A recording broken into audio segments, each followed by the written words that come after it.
it's live yet. No, not yet.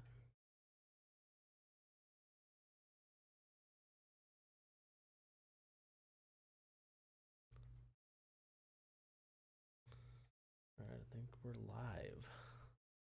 At least I think so. Let's see here. We're live here on the channel. Yep. All right. Let me just set up a little bit better here. All right, guys. First of all, I want to welcome you guys to the Charge again, bringing you yet another live stream here, talking some Celtics and Miami Heat. This, of course, was Game 2. Let's move on to Game 3, which was definitely a must-win for the Boston Celtics. And let's kind of set up the scenario for the Celtics, right? Before the game, the big talk was, of course, the Marcus Smart, Jaylen Brown debacle, right? The match, the screaming match, the sort of hostility that was going on. Luckily, Brad Stevens, and we kind of read about this in my last live stream, Brad Stevens brought the leaders to the building to talk about what is going to be going on and how are we going to be doing this, because right now this is not the Celtics that we know and love. As a Celtics fan myself, and as many other Celtics fans out there, this was not the Boston Celtics best moment, right? Blowing the lead. I mean, if we kind of look at the stats from last game, it wasn't necessarily too bad. There were some things I didn't like. 22 turnovers,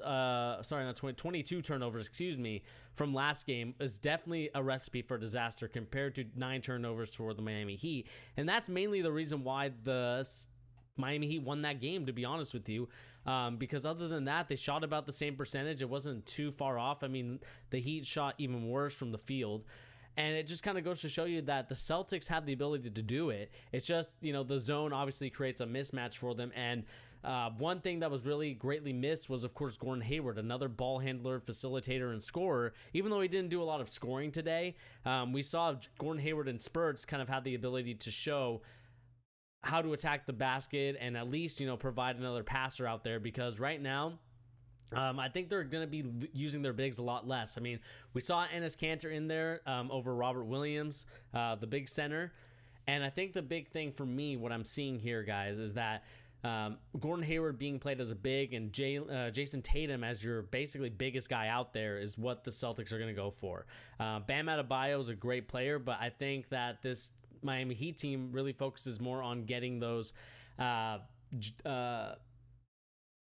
baskets from the three-point land rather than the baskets from inside the paint and dunking on people. So obviously here we are talking about game 3, 117-106.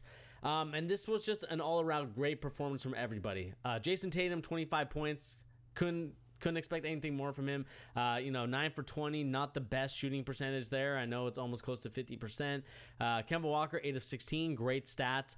Marcus Smart, great stats as well. And of course, we have Jaylen Brown, who went off this game, going for 11 for 17 and 3 of 5. I believe, from the free throw line and 1 of 2 from 3. Kemba Walker was 4 of 8. Jason Tatum, 2 of 7 from three-point land. And, Gordon Hayward, 2 of 7, but I think his minutes and his value was added more towards being the ball handler and the facilitator, because his ability to be another passer, another playmaker out there is tremendously big for the Boston Celtics. And it's great to see that he's out there. Obviously, he doesn't look 100% healthy. He didn't attack the ball, the hoop, I should say, the way that I normally see him do it. But at the same time, what I'm noticing is that his ability to handle the ball, being able to facilitate it, is going to help us tremendously moving from here on out. Because for the Boston Celtics, it's about ball movement and making sure we get the guys the bright shots, the smart shots. And when Marcus Smart is taking 5 of 10, I'm fine with it. He attacked the basket. He made 10 free throws. He was 10 for 10. He was perfect from the line today. So seeing that Marcus Smart was perfect from the line is a great sight to see. Not taking so many threes. I understand that he's a much better three-point shooter, but I think he's more better when he's attacking the basket and kind of getting to the hoop, because he's able to draw those fouls. And as we can see here, 10 for 10 is definitely a great stat. And then when we go down here to the Miami Heat, we see a different story. Bam Adebayo obviously went off, and I think they're okay giving Bam Adebayo 27 points. To be honest, I think their biggest X factors come from guys like Tyler Hero and Duncan Robinson, and Jimmy Butler attacking the paint, but also Jay Crowder as well, who went 2 of 10 from three-point land, which is definitely not the type of three-point shooting numbers that we've seen from him during these games. So it's awesome to see that we were able to stop him. Duncan Robinson still went off for 4 of 8, but I think the big one for me is Jay Crowder, who only went 2 for 10. And, Goran Dragic won 1 for 5. Didn't really do too much in that sense. Goran Dragic was actually a minus 29, which, I haven't seen a minus 29 in a while. But I do think that he played really bad today. 5 turnovers definitely was not the greatest. Duncan Robinson, I said, played really well. And then you got guys like Kelly Olynyk, didn't make a single a basket besides 3 free throws. Jones Jr., 1 of 4. Nunn didn't really play that much. I'm surprised Nunn isn't playing very well, playing at all in this game.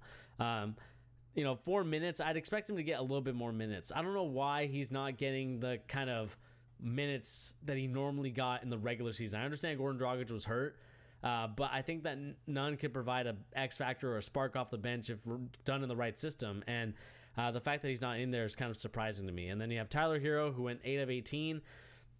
I'm fine with giving Tyler Hero the ball and giving him the scoring opportunity to attack the hoop because I think it takes away guys from Jimmy Butler. And I think the biggest thing and takeaway, especially in the fourth quarter, was the fact that Jimmy Butler was also not in the game in those key moments. I think when they were down by 7 at one point because of the flagrant foul to Jaylen Brown on Duncan Robinson, Jimmy Butler was nowhere to be seen. So I was curious to be wondering why he wasn't in the game. I don't know if he was hurt. I don't know what's going on in that case. I don't know if he just didn't want to be in the game. I don't know if there's some sort of spat or argument that's going on.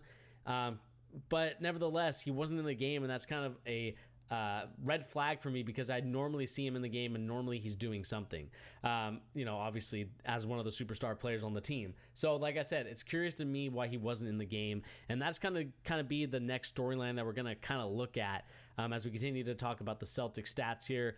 And it wasn't a great shooting night from the 3-point land like it normally is for these two teams. 27.3% for the Miami Heat, 34.6, basically 35% from the Boston Celtics. I expect a little bit better from those guys, and especially from the field goals. 38% basic for the Miami Heat, and the Boston Celtics had, of course, 48.2. And like I said, this was definitely, and the reason why I titled this stream Jaylen Brown Responds is because we know that Jaylen Brown had his biggest spat with Marcus Smart. This was kind of the big talking point, like I said, in last stream and kind of going into this game was, of course, the fact that Jaylen Brown and Marcus Smart got into a verbal altercation. We saw Marcus Smart visibly upset with his teammates about that game because that was a game, honestly, looking at the stats, and I showed you at the beginning, and I can show you again really quick, this is a game that they should have won. But, of course, the 22 turnovers, even with 22 turnovers, you only lost by 5 points. It's going to be a wake-up call, and Brad Stevens is kind of seeing that. And that's due to the fact that, like I said, they played the zone a lot better today. They actually put it into the middle, let everybody collapse in, and then you were able to kick the ball out. It's kind of interesting that Brad Stevens didn't see that earlier, but I think he just didn't have the playmaker that he wanted out there. And of course, like I said, Gordon Hayward was that playmaker that they needed out there. One thing that I did notice as well is Brad Wanamaker obviously didn't really score that many points in today's game, but still another guy that comes off the bench and gives you something. 2 free throws, nothing really, but still attacking the paint, still doing his thing. Enes Kanter gave you 1 field goal. Gordon Hayward, like I said, 2 of 7. And then you got guys like Williams, 2 of 4, 1 of 2 from 3-point. I believe he had the corner 3 in the third quarter, I believe. So I think the biggest takeaway from me in this game, to kind of summarize at least this game, and we kind of can look at Wednesday night's game, is the fact that with Gordon Hayward in the lineup now, they're able to pass around in the zone a little bit more, and it provides more opportunity. And I think that Gordon Hayward holds the team a little bit more accountable, not due to the fact that he's a leader or does anything special in that aspect, but I think he allows the team to realize, okay, I'm only going to get a certain amount of shots. Jason Tatum, Jaylen Brown, Marcus Smart, Kemba Walker, and Gordon Hayward have to take, one of them is going to have to take 20 shots. One of them is going to have to take, the rest of them. And it just kind of spreads out from here on out who has the hot hand. And obviously tonight was Jason Tatum somewhat, but Jaylen Brown especially with 11 for 17. And one thing that I did notice as well is that Jaylen Brown, I think, responded perfectly. I think that he's a player that really doesn't have that much emotion in terms of he'll show it on the court, but he's a player that if you challenge him like Marcus Smart did, and I think that this could have either backfired or it could have helped. And I think that Marcus Smart being a great leader on the team, and I think he is the leader of this Boston Celtics team, which I didn't really expect at all, is the fact that his leadership kind of showed you that he was able to handle the Jaylen Brown situation. And I think Brad Stevens did a great job of bringing these guys together. And Brad Stevens gets a lot of credit for that because, like I said, this game is about managing egos. And if you're able to manage egos like Jaylen Brown, like Marcus Smart, like Jason Tatum, like all these players have egos. I mean, everybody does. I'm not saying that these particular guys are divas or prima donnas. Everybody has an ego.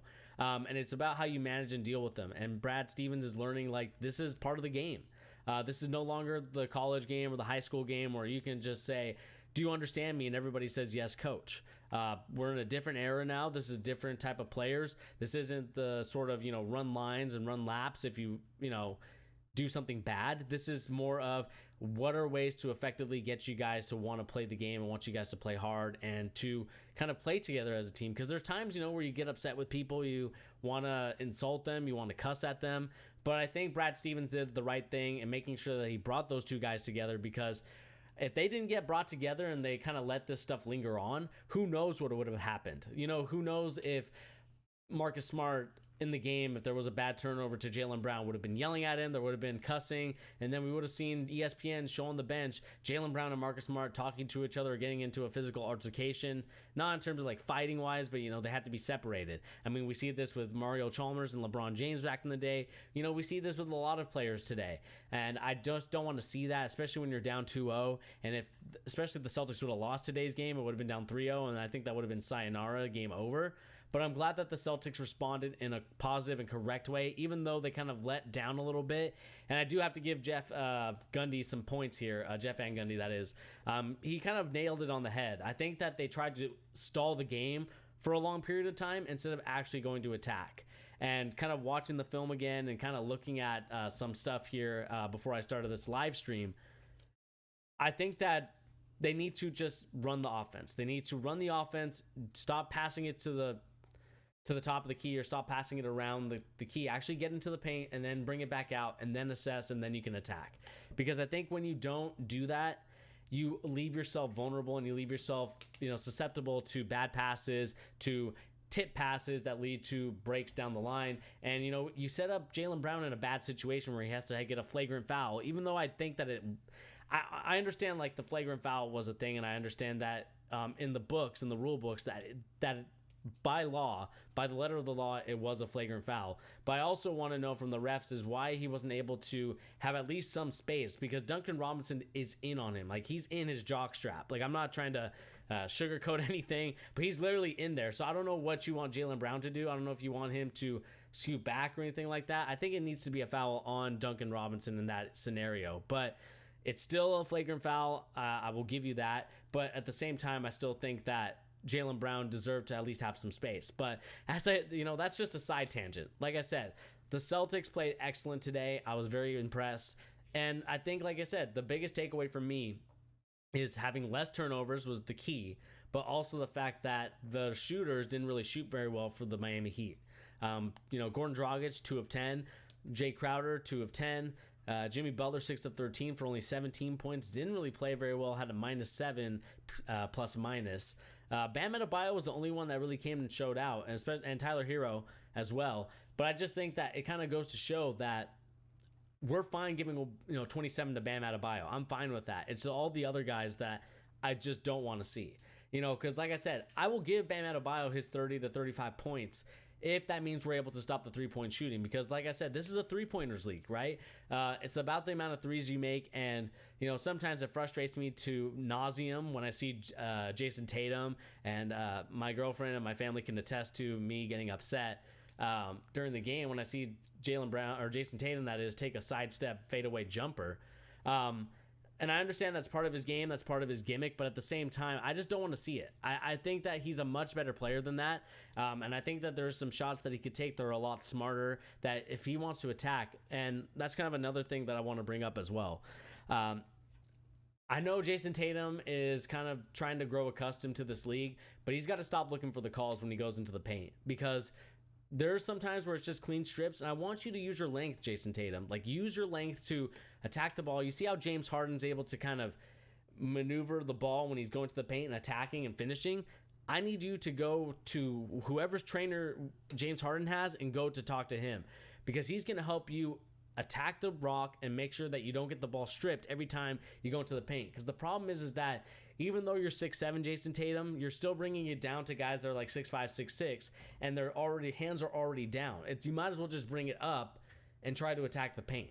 I understand you're not going to get as many calls because people aren't trying to reach in there, but at this point in your career, or at this point right now, I think that's the smart decision to do. And I think that Jason Tatum, like I said, great player. Nothing wrong with the way that he played today in some aspects, but I think that he needs to do a better job of driving the ball and also shooting and, shot selection, like I've talked about a numerous amount of times with Jason Tatum. But he's a young guy, he's in his third year. I think he's going to learn by the time he's like in his fifth or sixth year, like what shots are okay to take and what shots aren't okay to take. And as we kind of look at the team stats really quick to kind of bring home emphasis on everything, similar shots, 38%, 9 of 26 from 3 for the Celtics, 12 of 44. So you see the Miami Heat's game is to definitely jack up the threes. And I think we did a tremendous job of saying, you know what? It's a combination of both things, right? It's a combination of the shooters missing their shots, but also the Boston Celtics realizing that, hey, we can give points to Bam Adebayo in the paint. We just can't give up those threes to Duncan Robinson. Obviously, he still, did 4 of 8, so that's not really stopping him. But guys like Tyler Hero, 4 of 12, Jay Crowder, 2 of 10. And when we stop guys like those who are 3-point shooters and 3-point specialists, if we stop them from shooting the threes, then I think the Celtics can definitely be a viable team and a team that can contend in the NBA Finals. It's going to be up to the Celtics whether or not they want to bring themselves to come into these games, because every game has been close and competitive, but at the same time, the Celtics have had the lead and have had the upper hand in most of these games. It's just about closing and finishing, and I'm hoping that we see more closing and finishing from the Boston Celtics, because I think that they can do that. And even though I did predict the LA Lakers to win the championship against my Boston Celtics, I still think that they have a viable and fighting chance, but it's going to be up to them to learn to close games and also learn camaraderie and making sure that they come together, because that's going to be the biggest X factor for the Celtics. Coming together, making sure that when it's appropriate to call out your teammates, you do it. And I think that Marcus Smart did it. And, we can criticize Marcus Smart. We can criticize Kyrie Irving in terms of their alpha dog or like their leadership style. But I think Marcus Smart does a great job, man. I think he's a great player. He's a great leader. And he kind of shows you why he is the leader of the team and why he gets the respect and kind of gets the respect, and also I'm trying to think of also earns the respect as well from his teammates and also his coaches, because he's able to get in there and actually call people out when they need to. In this league, it's not going to be all sunshine and rainbows, right? I mean, there's games where we have against the Lakers where we saw them showboating and doing all their things, and that's fine because the Denver Nuggets haven't been in that situation, and that's just the way it was, right? I mean, that's the thing that we saw out there, was that the Lakers bullied them. They got to the point and they said, hey, this is how you're going to have to play the game or else you're not going to be competing with us. And I think the Celtics need to learn from the Lakers in that aspect. Not saying that they're any better, that they've got any further than the Miami Heat, but they need to use the experience of guys like Kemba Walker, of Marcus Smart, of Jaylen Brown, and many other players on their team, and realize, hey, this is our time. This is our place, and we need to win these games, because, like I said, every game has been Boston, except for maybe the second game after the second half. But at the same time, the Celtics did have the lead. They've dominated the games. It's just, putting together a complete piece when it comes to the Boston Celtics. And that's kind of really it. I mean, the other thing here is going to be for Wednesday night's game. And I think the Wednesday night game is going to be an interesting one. This is going to be a game where let's see what happens with Jimmy Butler. Is he healthy? Is he not healthy? That's kind of the biggest thing. I haven't really looked into that. I'm going to see on Twitter really quick if anybody's posted anything on Jimmy Butler, because like I said, it's kind of weird that he kind of stepped off and a lot of people brought it up. Let's see here really quick. Jimmy Butler. See if there's any news on Jimmy Butler.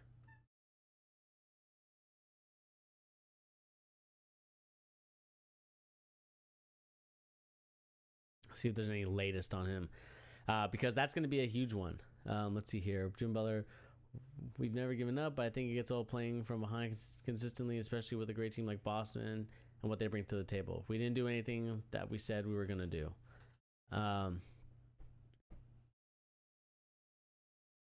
Trying to see if there's any other news out here about it.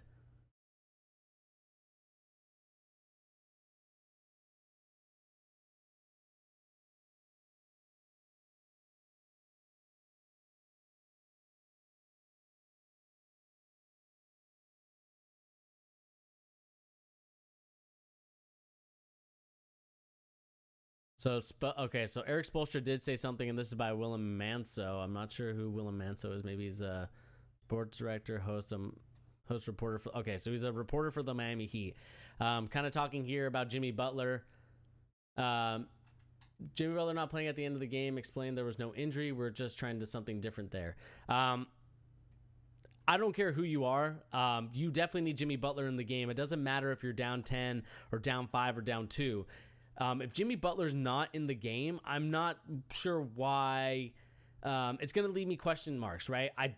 You got to tell me that he's either hurt or something's wrong, because, Jimmy Butler is one of your best players out there. He's hit big shots before. He's been in these moments, and the fact that you don't have Jimmy Butler in there is a little surprising, and I'm curious as to why he wasn't in there. Eric Spoelstra, you got to do better than that as an explanation. I don't care if you're trying to do something different. You still put Jimmy Butler in there. Like, that's your closer. That's your guy. That's your superstar. I don't know why you would not have him on there. You had Bam Adebayo out there, and he's not a three-point shooter. So why would you not have Jimmy Butler? I know Jimmy Butler's not the best three-point shooter, but still, it's curious to me why you don't have him in there. And then we have Tyrese in the chat here. Jimmy has no shot. I mean, Jimmy Butler is a great player. I'm not going to deny his greatness. I mean, he's really good for what the Miami Heat have out there. I think the 76ers could have definitely used him this year.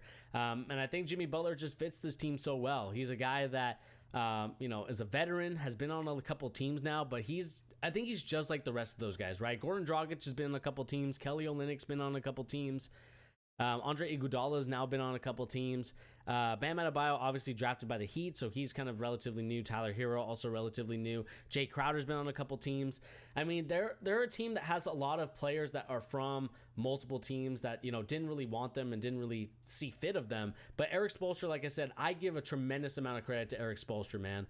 He's a great coach. X's and O's is completely on him, and that zone defense obviously frustrated the Celtics. I mean, if we look at, like I said, back to game 2, and I keep hating to bring back the stats up because it's a painful game to remember. 23 turnovers is a tremendous amount of turnovers for the Boston Celtics. They usually never have that many turnovers. So I do think that Eric Spoelstra is a great coach and Jimmy Butler is a great player. I get what you're saying. I know that you're a Celtics fan like myself. But Jimmy Butler's still the real deal, man. I think that the 76ers really missed out on him. And if they could do it all over again, I'm sure that they would still have him on the team instead of a guy like Tobias Harris maybe. But who knows? You also say here, when we had Hayward out, it confused too much talent when we inserted him with Brown, Smart, Brown, Tatum, Walker, and him. Gordon Hayward was definitely a big X factor in this game. Like I talked about at the beginning, Gordon Hayward as a ball handler and as a facilitator is definitely something that was much needed. I think that we kind of relied too much on our other bigs and, Wanamaker. I love Wanamaker, but at times when these games, obviously he's not going to do it every game, right? You bring in those role guys at times to bring a spark and to bring something off the bench to get you going. And Gordon Hayward does it more consistently than the other guys. And even though Gordon Hayward didn't really attack the paint, didn't really do a lot of the normal things that we've seen Gordon Hayward do, especially during the regular season, he still did enough and still was passing the ball well to really help the Boston Celtics against that zone defense. Because, beating the zone was definitely the biggest thing for me as to why we won this game. And it also helped that, a lot of their shooters were off, especially, like I said, Jay Crowder. Hate came to bring up Jay Crowder's 2 of 10, but it's the truth, getting them, I believe they only shot 28%, if I remember right, if I read the stats right. Let me see here. Yeah, 27.3%. You know what I'm saying? Like that's definitely going to be a big thing. And we're gonna need that consistently. And like I said, I'm fine giving Bam Adebayo all the points. I would rather lose by Bam Adebayo scoring all the points rather than losing by these 3-point shots, because it comes down to them screening our guys, and we need to do a better job of tucking and trailing and making sure that we are riding the guy's hip as we're coming off the screens, because that's what they like to do, especially when guys like Duncan Robinson and Tyler Hero and Bam Adebayo or Kelly Olynyk or whoever the bigs are that setting the screen. We need to do a better job of tucking and trailing and coming behind the 3-point shooter and kind of disrupting his jump shot. So we're going to see what happens here. Theis killed us, though. We need... Oh, excuse me. Is this... I don't know why it autoplays like that. It's really annoying. But he said, what did you say here, Tyrese? He said, Theis killed us, though. We need a big next month for sure in free agency. He's a backup. Yeah, I think Daniel Theis is definitely not a starter by any means. But I do think that in order for the Celtics to do it, and I kind of talked about it last stream, I don't know, or maybe I just talked to it by myself. I can't really remember. But I do think that for the Celtics, if we don't win this year, not win this year, but if we don't get to the NBA Finals this year, then I think that they're going to look for a trade. Whether that's for maybe I would love to get Nikola Jokic, but I don't think they would. The Denver Nuggets would not trade anything for Jokic or any of these bigs. Vucevic, no, there's not like a big other than maybe like Joel Embiid that like I would be like clamoring for. But I think that for the way that the Celtics are made up, I think that Theis is definitely a player that fits the scheme. A guy that can stretch the floor, a guy that doesn't require that many shots, because Tyrese, in my opinion, I think that most of your points and most of your shots are coming from guys like Jason Tatum, Kemba Walker, Marcus Smart, Jaylen Brown. So if we add, like I said, if we even added like my guy Jokic or Vucevic or any of these other bigs, I think that these bigs they require touches. And when they require touches, they take away shots from other guys. And I just don't think that that's going to vibe with our roster and our flow and our chemistry. I think it's going to ruin the chemistry a little bit. Even though, like I said, I would love some of these bigs that are out there because I'm kind of a traditionalist in that sense. I always like to have at least one big man. And that just kind of goes for my whole coaching career, even though it's a short one. But I do like the fact that to have at least one big. And I understand that Theis is getting in foul trouble, but I think that's just due to him not really moving his feet and needs to do a better job of not bumping him with the elbow. If Theis can at least stay up and vertical and go straight up, then I think that we can definitely win the game.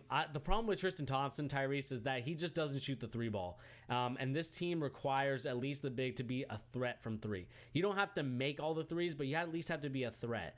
If we kind of see Theis, he at least shot 1 today. I mean, if your big is not willing to take the 3, especially a guy like Tristan Thompson, who's never shot a ball in his life, other than maybe like high school or college, because in the NBA, he's really not a shooting type of player, then I think that we're going to lose the game every time, and they're going to pack the paint. They're really not going to look at guys like Tristan Thompson. Theis at least has the ability and the shot IQ to take the shot and realize, okay, even if I miss the shot, it's still a good shot because it still will allow the defense to come out and guard me and contest it. And it allows the other guys to kind of get open if I'm at least being a threat and able to take that shot. But yeah, I mean, I kind of agree with you with the Lakers, the Celtics in 6.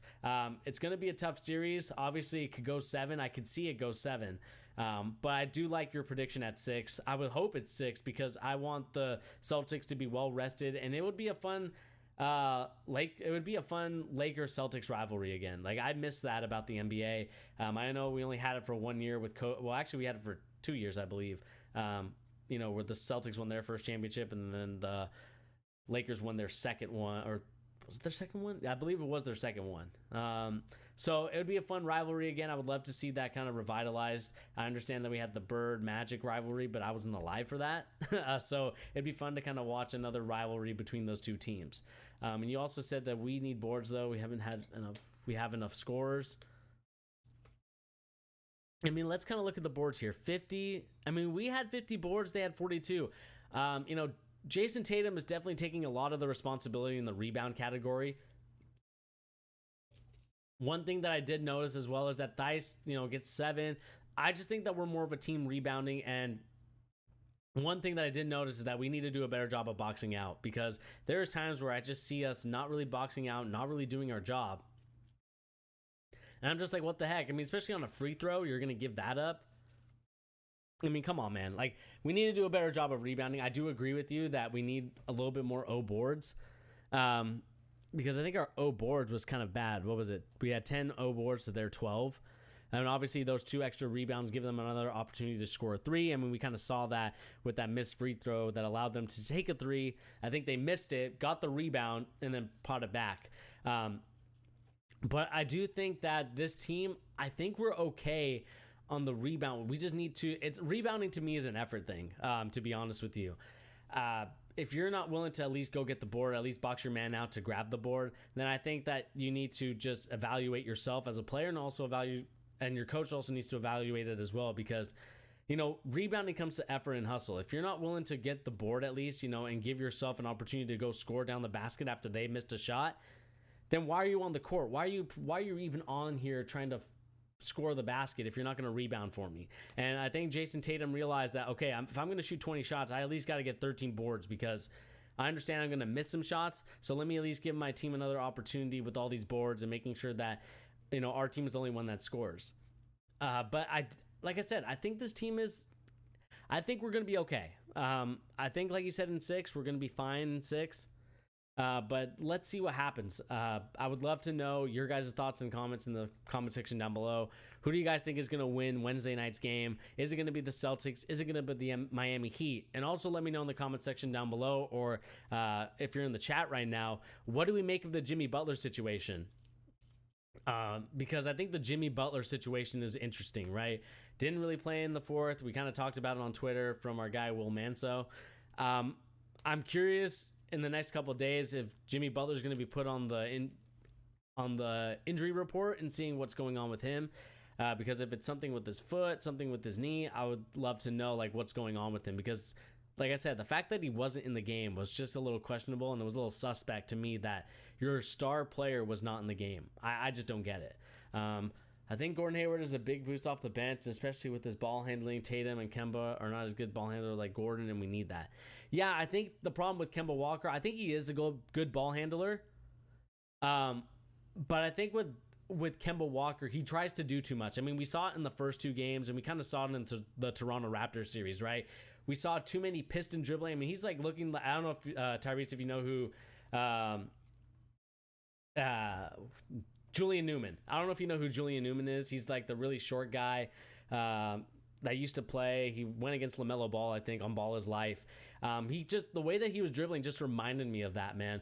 Just too much piston dribbling, trying to do too much. It looked like me on NBA 2K when I'm using my player and I'm trying to get past the defenders by dribbling the ball and trying to get the air out of the ball. But really, we need Kemba Walker to be more efficient with the way that he's scoring the rock. We need him to be more efficient in the way that he is attacking the paint, because too many dribble moves, like I said, the fastest way to get the ball to another person or to get the ball to the basket is passing. And any coach will tell you that.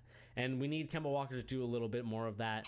And like you said, I think that Gordon Hayward does bring that ball handling and that ability to the team. And like I talked about earlier, his ball handling definitely helps, especially when it comes against the zone. And then you talked about Andre Iguodala. I just think that Andre Iguodala is just a little too old for me. I think he's a guy that you bring in for sparks and for quick things, right? He's not a guy that's going to be in there for the 14 to 15 minutes that he was at Golden State. He's not that same player anymore. He's definitely a lot older, moves a lot slower, and I think that because of that, you don't see a lot of Andre Iguodala. Like I said, the biggest one for me is Nunn. I think Nunn is a great player, and the fact that he's only played 4 minutes, and I know that Goran Dragic is back and healthy, but I think they need to look at playing Nunn a little bit more. I'm surprised that Nunn didn't really play very well, or didn't play at all, in my opinion, because I think that he is a good player, and I think that he needs to be in the game. He needs to be in there giving you 3-point shots. I mean, the fact that he wasn't in there and still had a +4 tells you that he's very valuable to the team. And like I said, I don't know why he's not in the game, because I think he is a guy that brings a lot of tremendous value. And especially if you got guys like Jake, and I keep paying to bring it up, But when you have Jay Crowder go 2 of 10 from 3-point land, if you have Goran Dragic go 2 of 10, why not take a chance with Nunn? Why not take a chance with him? Because I still think he's going to give you something off the bench. And yeah, they did have Goran Dragic out there, but I just don't think that he didn't really play very well today. 1 of 5 from 3-point land, 6 of 7 from the free throw line. But other than that, he was terrible. I mean, look at this. I don't know. I probably have to scroll up a little bit. A minus 29 for his for his plus minus. I mean, that's just terrible. From your point guard, especially the guy that's supposed to get your players the Brock. And I know this team isn't really have a dominant point guard because Dragic is more of a scoring guard. But still, it was definitely disappointing to see that Nunn is not out there. And I will keep going on that rant because I think Nunn deserves to be out there and deserves to get the minutes. And yeah, I do agree with you, man. I think that the Heat are going to come back to the realization that they need to put Nunn in there. Erik Spoelstra, I love the guy. I think he's a great coach, but there's times where I'm just looking at here and I'm just thinking, why doesn't Nunn play in the game? And I don't want to go on a Nunn rant because that'll just take up like half an hour. And there's something else that you brought in here. Tyrese, do you have any idea or any speculation as to why you think that Jimmy Butler didn't play in the game? Especially not in the game, but in that last 5 minutes, I would seem like, or not 5 minutes, the last sort of technical foul area, because I think it's a very, like you said, very fishy and very interesting.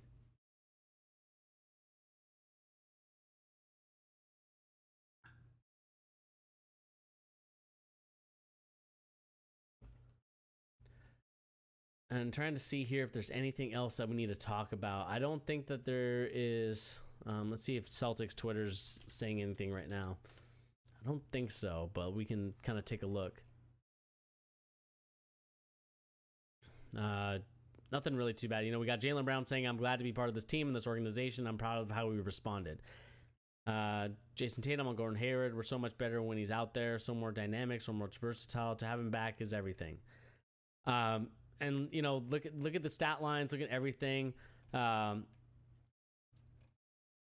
Okay, so you think it's an injury or a cramp? I mean, I could see it being a cramp, and maybe that's kind of the reason why he didn't want to be out there. And maybe they'll probably say it's an injury because, if it's cramps, then it's gonna look kind of bad, right? I mean, I don't think it looks bad. In my opinion, I think if you can't. People have different pain tolerances, and it is what it is. Some people can handle more pain, some people can't. But if it's going to be cramps, then I think it's going to be a bad look, especially NBA Twitter and people that like to do podcasting like myself right now, or those type of people. They'll kind of rag on Jimmy Butler. But I do think, like you said, it's fishy that he wasn't in there. I'm hoping that it's nothing serious because I don't want any player getting hurt, and I want the Heat to be at their best. I want the Heat to be at their physically best, even though as a Celtics fan, I would love to just win the games by 20 and just kind of cakewalk to the NBA Finals and even cakewalk to an NBA championship. That's just not the way life works, and that's just not the way NBA works. And so it's going to be an interesting situation. Maybe he did hurt his hand, like you said. I don't know what's going on with Jimmy Butler, but I think Erik Spoelstra is lying when he talks about he wants to try something different. I don't know if maybe something made him mad. I don't know if it was Erik Spoelstra or if it was one of his teammates or whether it's an injury. I mean, who knows what it is. But I don't like the fact that he wasn't in there, and I really don't like the fact that that's kind of the excuse that Jason Tatum, that Erik Spoelstra had as to why Jimmy Butler wasn't out there. I'm just kind of looking really quick as to anything else about Celtics in terms of Twitter news. I don't think so.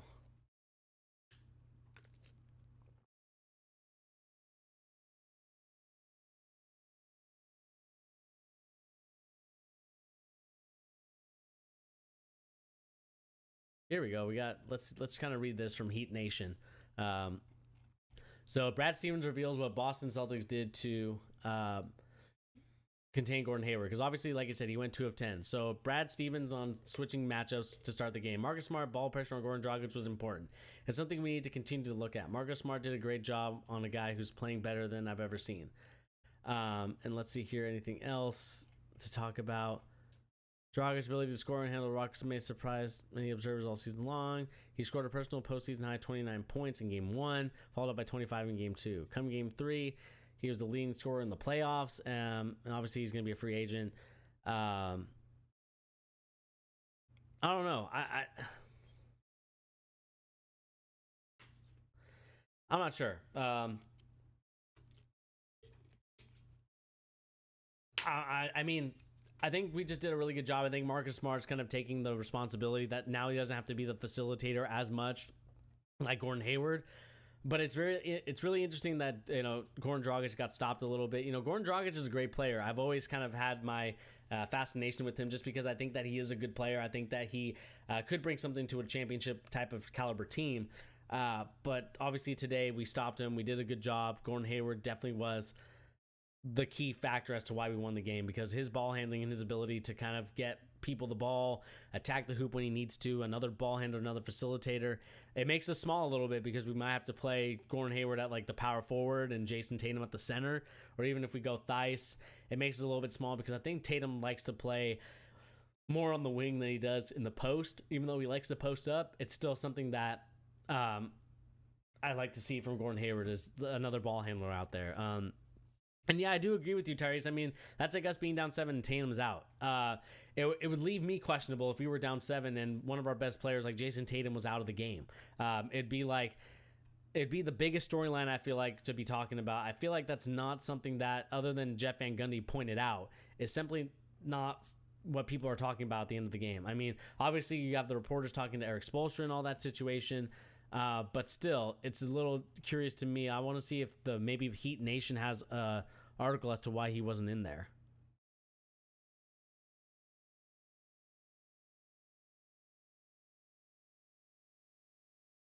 Yeah, I mean, there's nothing really updating on Gordon Hayward, to be honest. Sorry, not Gordon Hayward, but Jimmy Butler. Other than like Jimmy Butler coffee. And that's just a different thing that we don't even need to get into. Let's see here.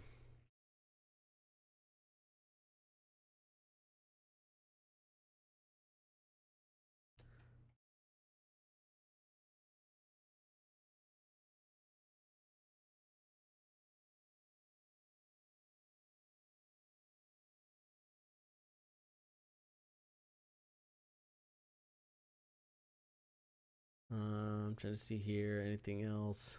Yeah, Tyrese, I agree with you on that one. Like, what's going to be the response for the Miami Heat?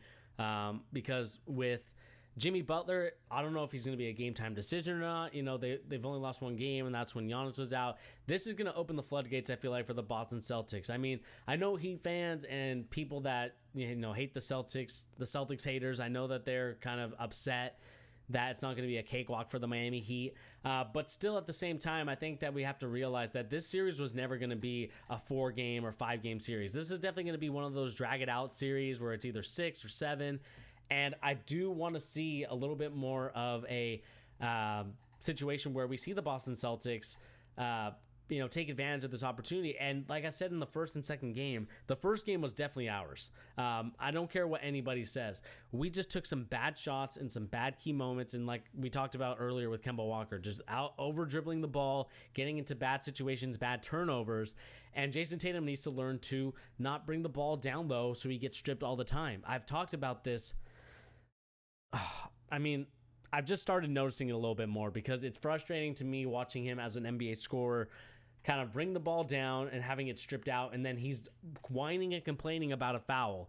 It's like, Jason Tatum, I understand that you're getting fouled at times, but there's times where you're bringing it down low that the refs aren't going to see that. They're not going to reward the big man or the guy that's bigger going to the hole. They're going to reward the smaller man for playing the great defense. So I need you to either, if you're going to attack, do a jump stop, or if you're going to attack, bring the ball up higher, at least bring it to your chest, and then attack the paint and score and get an and one. I mean, that's when you were most effective, especially on that spin move to the middle on the right hand, from going from left to right and finishing on the right hand side. That's the Jason Tatum that I want to see. I don't want to see this Jason Tatum that, attacks the paint but brings it so down low that guys like myself, who's a shorter guy, or guys that are like Lil Wayne, who's like 5'4", 5'3", or Little Uzi Vert, who's the same height, can go and strip the ball, and then he's asking for a foul on us. It's like, nah, you're not going to get a foul on us just because you're attacking the paint and you're bringing it down low where I could just easily go and grab it. Like, that's something that I want him to cut out of his game. I don't know where he picked that up from. I understand that guys like James Harden can get away with it, but when you're 6'5" and shorter, you can get away with that because most of the guys are going to be your height. There's only a few players that are smaller than you in this league. So that's something I want to see, and that's kind of my Jason Tatum rant there. But yeah, I would love to see what the Heat's response is for Game 4 because, like I said, I'm curious to see how Jimmy Butler's going to play. But I think the key factor for me was the fact that we got Bam Adebayo scoring the rock more than their three-point shooters going off. I didn't really notice the Heat body language, to be honest with you. I was probably having too much anxiety watching the Celtics, to be honest with you, Tyrese. But, I mean, I think I could see that, though, because I think that we've seen it a couple times now that the Miami Heat, although they're they're still a bunch of island of misfit toys, even though they fit together. And I think that they're a great team and they're coached by a great coach in Eric Spoelstra. I just think something's off about them. I think that Jimmy Butler can only will his team so far, and I think that we can get them. I think this is a game that they're upset about. I think Duncan Robinson is another player that you let him take a couple bad shots, let him take a couple bad threes, and you saw that in Game 1 he was not playing that much. Duncan Robinson is a guy that plays off the emotion. If you're able to get in his head and able to kind of get him to overthink shooting the ball, then Eric Spoelstra will have no faith in him in terms of Eric Spoelstra's talked about it before. He just wants Duncan Robinson to shoot the ball no matter what. He wants him to be Klay Thompson or Steph Curry, where every time he comes off a screen or every time he gets a ball, he's going to shoot it. And I do agree with you. I mean, Dragic was definitely someone that they can't let get off. I just think, like I said, they can't let the three-point shooters get off because that's how the Boston Celtics lose every time. And we kind of saw that in the last two games, especially in Game 1. We kind of saw how the three-point shooting really helped. Even though Duncan Robinson wasn't really the one going off, it was Tyler Hero. It was, Jay Crowder. Jay Crowder is a player that really he's consistent this year, and we need to make sure that they are not consistent. And as we continue to kind of monitor the situation with the Miami Heat, what's going on with their body language, what are they looking like? Are we going to see another similar situation like here with the Celtics, where it was like Jason Tatum or Jaylen Brown and Marcus Smart had a altercation? Are we going to see the same thing with like Jimmy Butler and Bam Adebayo? Who knows? As we kind of got here, let's see here really quick. I don't think there's any other.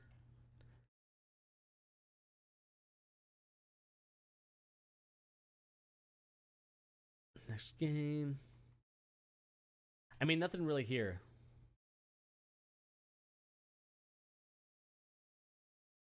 I think you're right talking about it. Jaylen Brown taking the ball to the hoop with Smart. I do love the fact that Jaylen Brown is being more aggressive and taking it to the hole. I know that he's a great corner shooter from the three-point land, but I'd want him to attack the ball because we see that when he attacks, it makes us a little bit more dynamic and makes us a little bit more special, and we take them out of the zone sometimes when we're able to attack the hoop. And I understand that the zone is designed to do that and not to do that. But I would love to see us really do a better job of attacking the paint, getting us to the hoop. And it's something that I'm really curious to keep watching as we continue to look at things and look at what's going on in the NBA. We got Skip Bayless talking about it. Look at this. Well, now why did Jimmy Butler didn't finish the game? Did he look hurt? You never know. Wanted the ball more late, whatever. Now it's Heat's turn to yell in the locker room and play mad in Game 4. I do kind of agree with that, man. I think that Jimmy Butler, it's a bigger deal than I think a lot of people are realizing. And I know that Skip Bayless, he gets clowned for being kind of this overdramatic old man, bad takes. But I think I agree with him in this instant. Like, where was he? Was he injured? Like, what's going on with there? And then you talked about those good time for Smart, Kemba, and Jason tonight. We get into the basket. Yeah, I mean, Kemba Walker getting to the basket is definitely a smart move. I understand, and I love, the Kemba Walker that was back at UConn, crossing over the big man for Pitt and hitting that jumper for the win.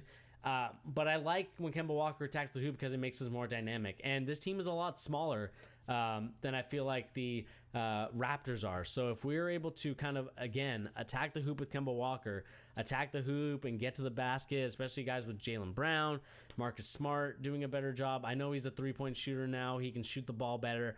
But I like the fact that he attacks the rim because it makes us more viable. It makes us more of a threat everywhere. So we can get them out of the zone. We can get them playing man.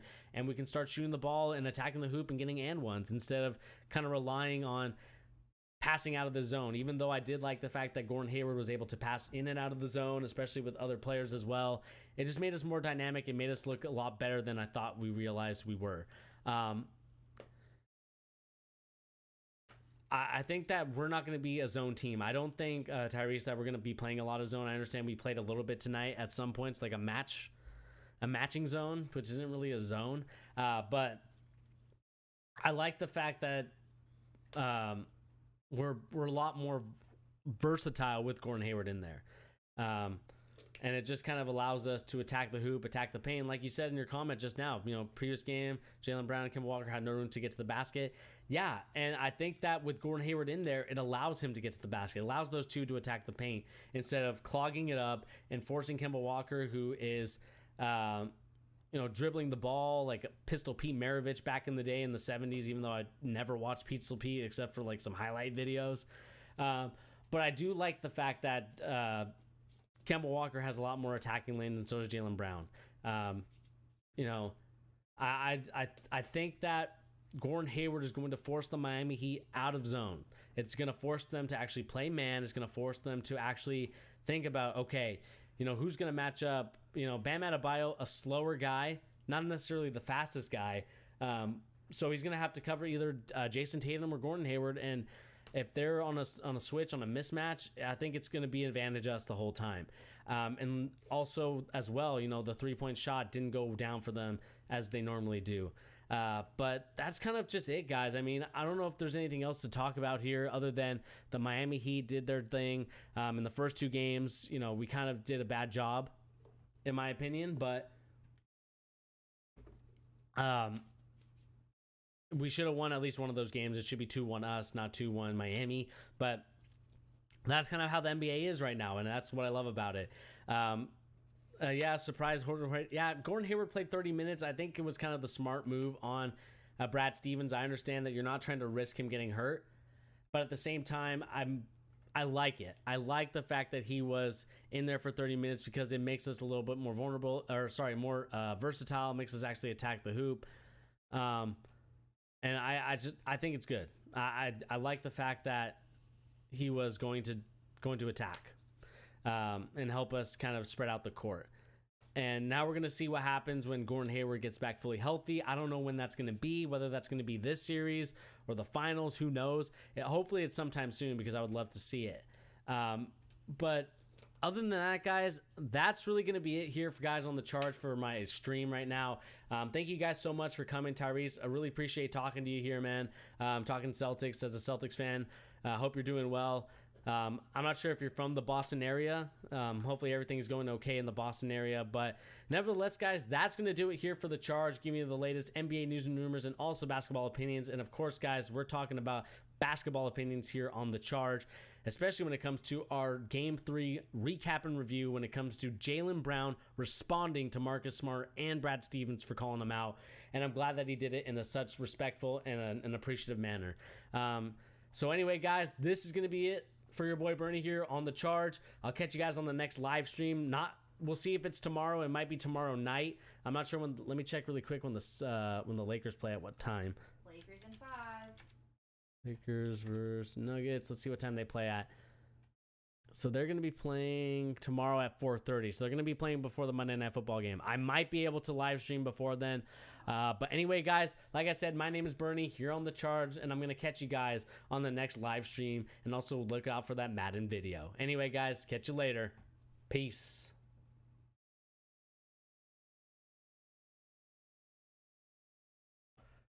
Ooh. All right. Hopefully that didn't cut out the peace part. It always cuts out.